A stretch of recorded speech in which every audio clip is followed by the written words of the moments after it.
اللہ رب العزت ارشاد فرمایا قُلْنَا يَا نَارُ كُونِي بَرْدًا وَسَلَامًا عَلَىٰ إِبْرَاهِيمَ۔ رب کا حکم آگ کو ہے، آگ کو۔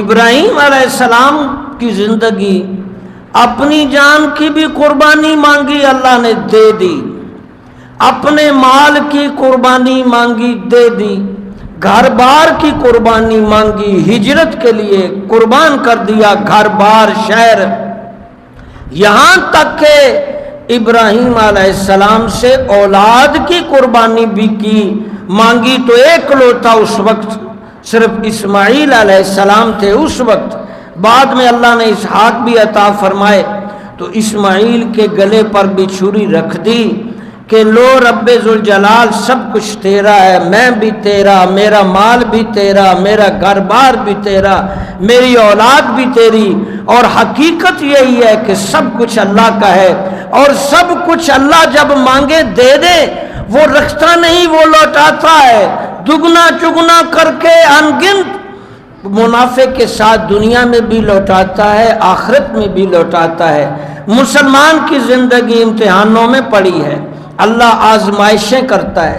پیغمبر ابراہیم علیہ السلام اللہ کی تبلیغ، اللہ کا پیغام لوگوں کو سنا رہے ہیں، اور چاروں طرف پوری آبادی کفر ہے، شرک ہے، طاقتور بادشاہ نمرود مقابلے میں ہے، لیکن ابراہیم علیہ السلام گھبرائے نہیں، رکے نہیں، آگے بڑھتے گئے اور اللہ کا پیغام سناتے گئے، اور شرک بت پرستی کو کنڈم کرتے گئے، یہاں تک کہ وہ وقت آ گیا کہ نمرود بادشاہ نے ابراہیم علیہ السلام کو آگ میں جلانے کا حکم صادر کر دیا، اور پھر لکڑیاں جمع ہوئیں، بہت بڑا آگ کا ذخیرہ بنایا اور ابراہیم علیہ السلام کو اس میں ڈالا۔ اب یہاں ایک نقطہ آپ کے نالج میں اضافہ کرے گا، ابراہیم علیہ السلام کو جب چیخا میں آگ کے ذخیرے میں ڈالنے لگے تو آگ کی تپش اتنی تیز تھی کہ میل دو میل دائیں بائیں آگے پیچھے اوپر تک اس کی ہیٹ تھی، اور دنیا کا بہت بڑا یہ آگ کا ذخیرہ چیخا تھی۔ اب ابراہیم کو کیسے ڈالیں؟ جو بھی آگے چیخا کے قریب جاتا ہے وہ جلتا ہے، اس کی تپش اتنی ہے۔ تو اسی سوچ میں کئی دن گزر گئے کہ ابراہیم علیہ السلام کو آگ میں کیسے پھینکیں، کیسے ڈالیں، یہ ترکیب نہیں یاد آ رہی، ان کو سمجھ نہیں آ رہی۔ ظاہر ہے دور سے پھینکنا ہے، قریب کوئی جا نہیں سکتا، وہ جلتا ہے، تو یہ ترکیب پھر شیطان نے انسانی شکل میں آ کر دی، اور یہ دنیا کی پہلی ایجاد تھی کہ شیطان نے منجنیق ٹائپ ترکیب بتائی کہ اس کے آگے جانور بگاؤ، پیچھے منجنیق میں باندھو، اور جب زور سے آگے جانور بھاگیں گے تو شدت کے ساتھ ابراہیم جو اوپر پڑے ہوں گے وہ شدت کے ساتھ جنبت کے ساتھ جا کے آگ میں گریں گے، اور اسی کو لے کر پھر آگے نمرود نے یہ منجنیق توپ خانے، پھر آگے چلتے چلتے آج میزائل تک بات آ گئی۔ گویا یہ لوگوں کو مارنے مرانے کی ایجادات بھی شیطان کی ہے، اور استعمال بھی زیادہ شیطان کافر لوگ ہی کر رہے ہیں۔ تو حضرت ابراہیم علیہ السلام کو منجنیق کے ذریعے آگ میں پھینک دیا، آگ اتنی تیز میل تک کھڑے نہیں ہوتے، مگر ابراہیم علیہ السلام 40 دن آگ اسی میں پڑے رہے، آگ نے نہیں جلایا، کیونکہ اللہ آگ کو حکم فرمایا قُلْنَا يَا نَارُ كُونِي بَرْدًا وَسَلَامًا عَلَىٰ إِبْرَاهِيمَ، اے آگ گلزار بن جا، میرے ابراہیم کے لیے گلزار بن جا۔ حضور صلی اللہ علیہ وسلم فرماتے ہیں کہ اس وقت جب اللہ کی حکم آیا نا چیخا کو، آگ کو، تو ٹھنڈی ہو گئی۔ کہتے ہیں کہ دنیا بھر کی آگ ٹھنڈی ہو گئی، کوئی ہنڈیاں نہیں پکا رہی تھی، کوئی چائے وائے کوئی کھانا، آگ ساری ڈر گئی، ساری آگ ٹھنڈی ہو گئی. جتنے دن ابراہیم چیخا میں رہے 40 دن آگ نے کام نہیں کیا. یہ ہے حکم ربی جو آگ بھی ڈرتی ہے. ہمارے پیارے رسول صلی اللہ علیہ وسلم فرمایا دوزخ کی آگ اس دنیا کے آگ سے 70 گنا تیز ہے، بلکہ کئی مقامات پر 1000 گنا تیز ہے. اس دوزخ کی آگ سے یہ آگ ڈرتی ہے. لوہا، تانبا، پتھر، یہ آگ خود دوزخ کی آگ سے ڈرتی ہے جو کئی 1000 سال سلگائی گئی دوزخ کی آگ. حضرت انسان ہمارا کیا ہوگا؟ ہمارا معاملہ کیا ہوگا؟ اتنی سخت ترین دوزخ کی کہ آگ پناہ مانگے، پتھر، لوہا، تو ہم تو کچھ بھی نہیں. اس لیے اس آگ کے دوزخ کی آگ سے حضور صلی اللہ علیہ وسلم تربیت کرتے تھے، پناہ مانگو، اللہ سے دوزخ سے بچنے کی کوشش کرو، دعائیں مانگو، اللہ کی فرما برداری کرو، تابعداری کرو، اس آگ سے بچو. اور اپنے خاندان کو قرآن میں بھی کہا، اپنے آپ کو اور اپنے اہل خانہ کو دوزخ کی آگ سے بچاؤ.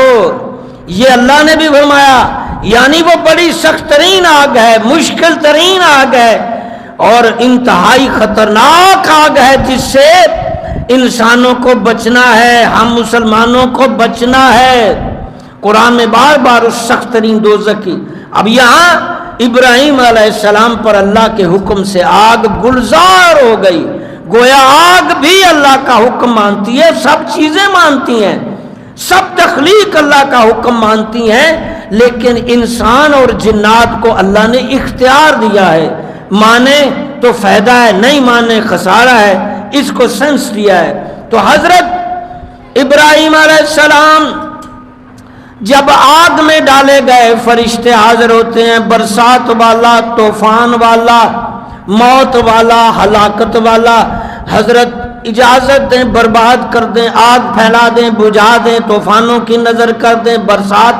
کہا نہیں، تمہاری مجھے کوئی ضرورت نہیں. وہ جانتا ہے رب جلیل کہ آگ میں پڑ گیا ہے اس کا خلیل. اللہ کو پتا ہے خلیل آگ میں ڈالا جا رہا ہے. جو اللہ فیصلہ کرے وہی خلیل. اور خلیل کا معنی بھی بہت گہرا دوست. اور اللہ کے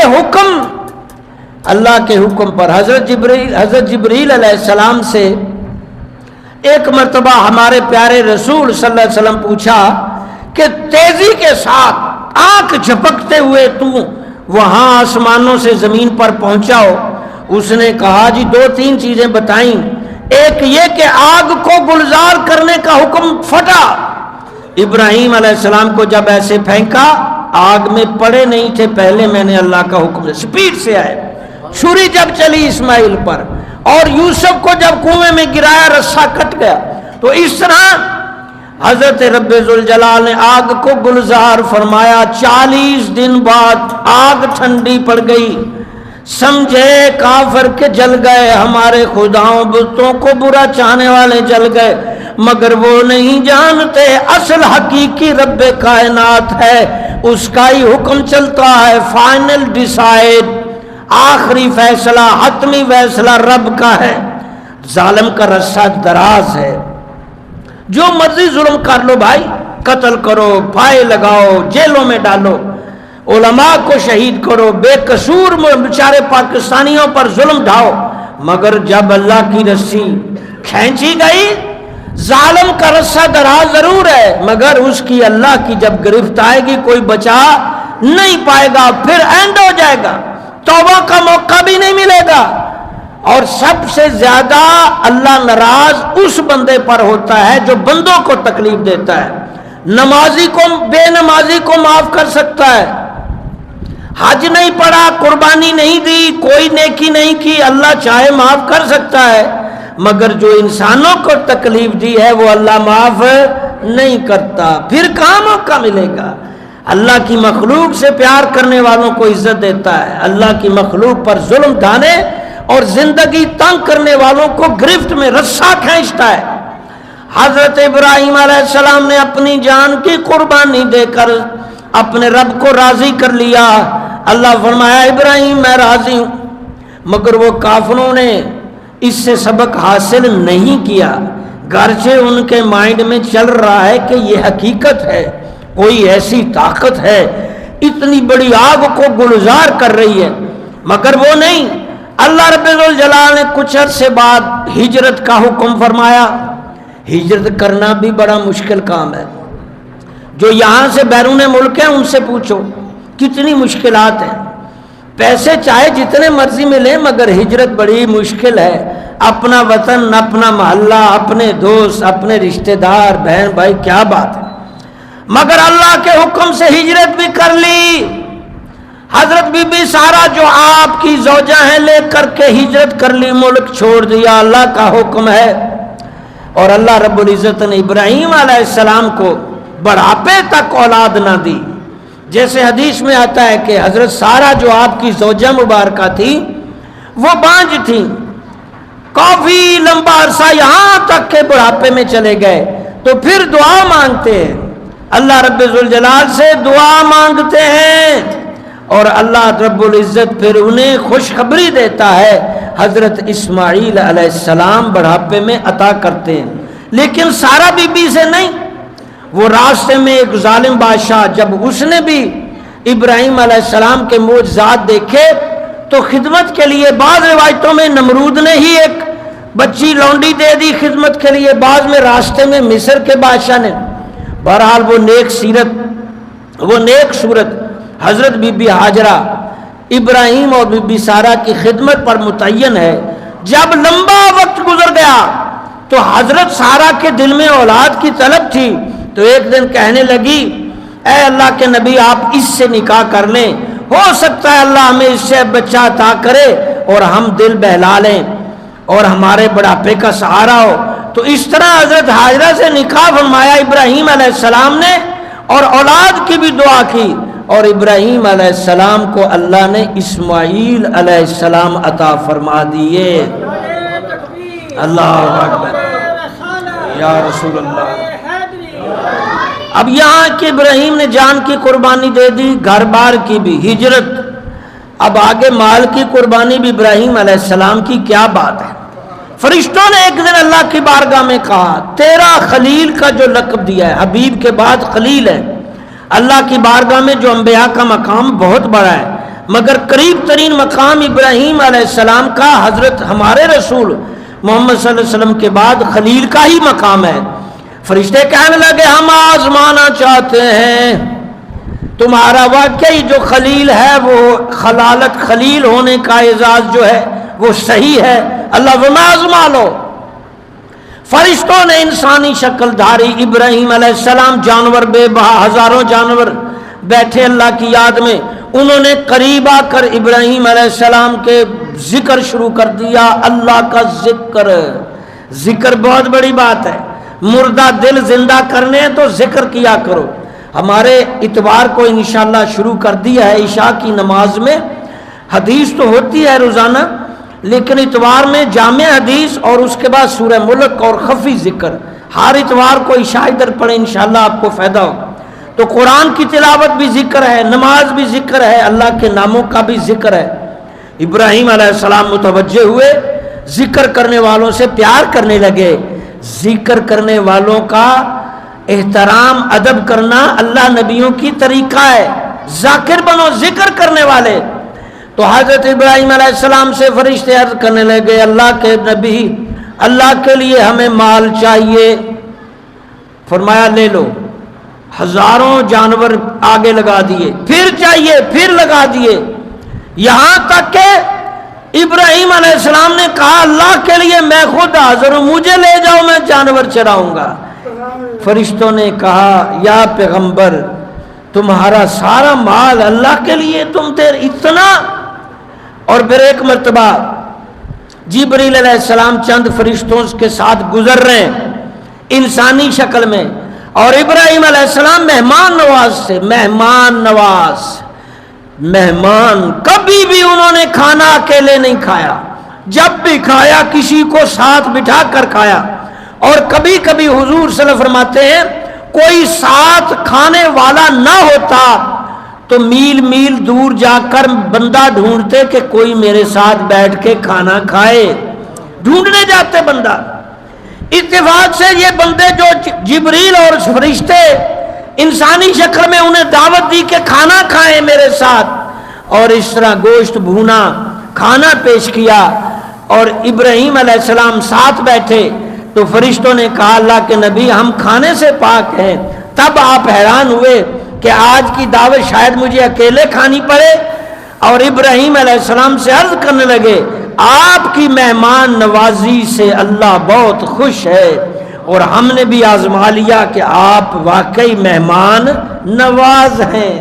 یہ ابراہیم علیہ السلام کی خصلت، مال اللہ کی راہ میں سب کچھ۔ اب معاملہ آیا کہ حضرت ابراہیم علیہ السلام کے گھر اسماعیل بڑھاپے میں اکلوتے بیٹے پیدا ہوئے، ابھی چند دن کے ہیں۔ اللہ رب العزت نے حکم فرمایا ابراہیم اس بچے کو، اپنے بیٹے کو، اپنی بیوی کو جنگل میں چھوڑاؤ۔ کعبے کے پاس اس وقت جنگل بیابان آبادی نہیں تھی، وہاں چھوڑاؤ۔ آگے سے پوچھا نہیں رب یہ کیا معاملہ ہے، ادب ہے، حکم کر دیں ادب ہے، بڑا کہہ دے یہ کر دو ڈھونڈو نا کیا ہے۔ اٹھایا بچے کو، بیوی کو سوار کیا، چلتے گئے پہاڑ بیابان خشک سارے راستے، لمبا سفر کر کے کعبہ جو شہید تھا وہاں جا کر بٹھا دیا ابراہیم نے اسماعیل کو، اور خود نیچے نہ اترے، سواری واپس موڑ لی۔ حضرت بی بی ہاجرہ پیچھے پیچھے چلتی آ رہی ہیں، کہنے لگی اے اللہ کے نبی یہ معصوم بچہ اور میں تنہا عورت اتنے لمبے سفر میں بیابان میں گزار کر یہاں جنگل میں کس کے پاس چھوڑ کے جا رہے ہو؟ ہمارا کون والی وارث ہوگا؟ گھر کہاں ہوگا؟ کیسے اناج ملے گا؟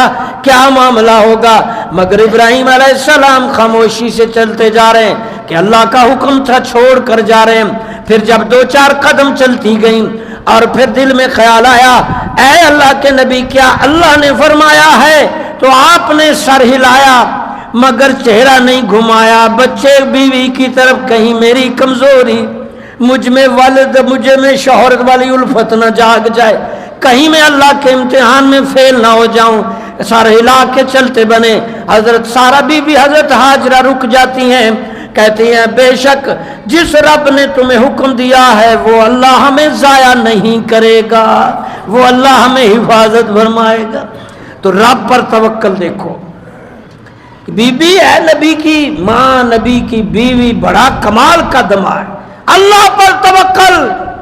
اللہ کا حکم پورا کریں تو اللہ ضائعات نہیں کرتا، کچھ نہ بھی نظر آئے، کچھ سمجھ نہ بھی آئے، خرد سے کہہ دو سر جھکا لو، یعنی دنائی روک لو، جہاں اللہ کا حکم آ جائے وہاں جھک جاؤ، اس کے حکموں کے آگے سرنڈر کر لو، اللہ کے فرمان کے آگے خاموش ہو جاؤ۔ یہ سبق دیا ابراہیم علیہ السلام نے۔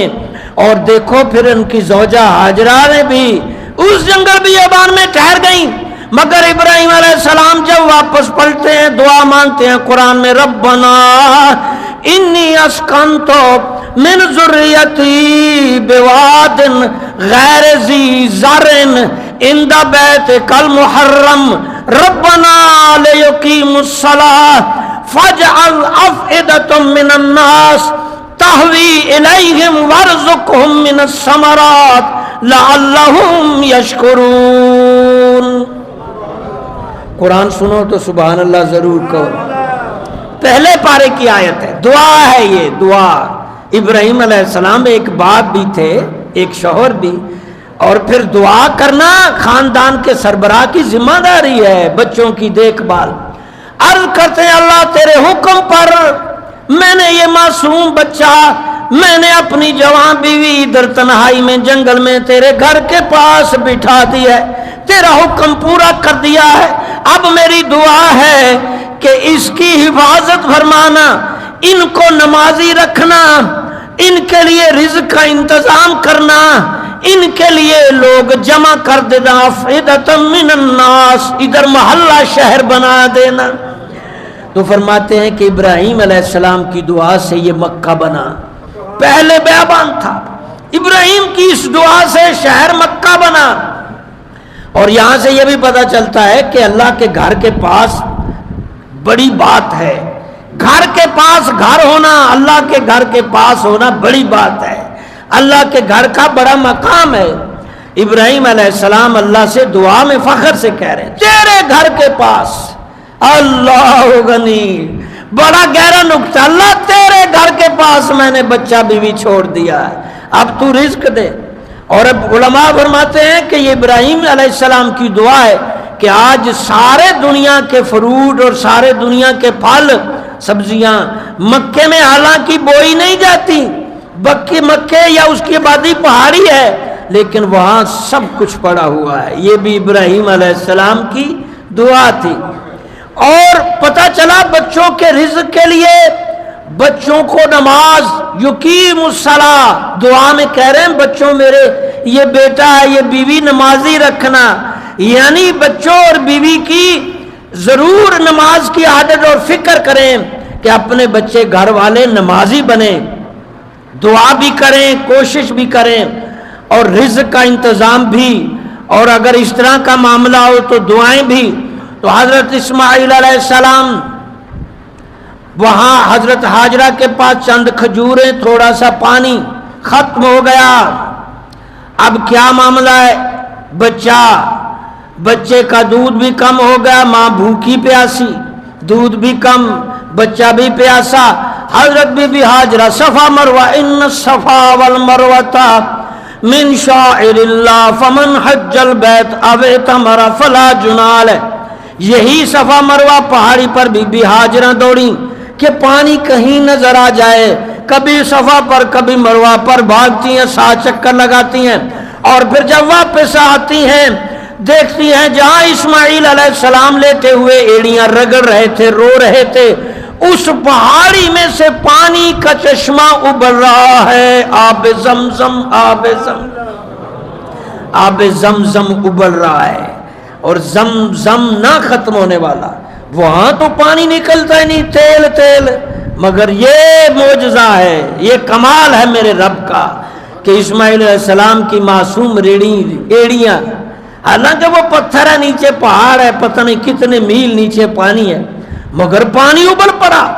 بی بی ہاجرہ نے اس کو 4 دیواری کی، اس پانی کو روکا۔ حضرت رسول اللہ صلی اللہ علیہ وسلم فرماتے ہیں اگر بی بی ہاجرہ پانی نہ روکتی تو پوری دنیا میں پھیل جاتا، یعنی پانی ختم۔ آج بھی دنیا میں جتنے کنویں یا پانی لینے کے پوائنٹ ہیں وہ سوکھ سکتے ہیں، پانی کم ہو سکتا ہے، مگر آب زمزم کم نہیں ہوتا۔ کروڑوں لیٹر پانی نکالتے ہیں پھر پورے کا پورا، بڑی بڑی 8 مشینیں بڑے بڑے بمبو نکال رہے ہیں مسلسل، اور آج کتنے ہزار سال بیت گئے، پانی کم نہیں ہوا۔ اور آب زمزم جیسا پانی دنیا میں نہیں ہے جس کے اندر مکمل غذائیت ہے، A to Z غذائیت ہے، اور یہ اللہ کے نبی کا کرام معجزہ ہے، اور اللہ رب العزت کی یہ شان ہے کہ اس نے معصوم کیڑیوں سے تو باہر پانی کو دیکھ کر آبادی بھی بڑھنا شروع ہو گئی۔ انشاءاللہ زندگی رہی تو نیکسٹ جمعے بتائیں گے مزید آگے۔ اللہ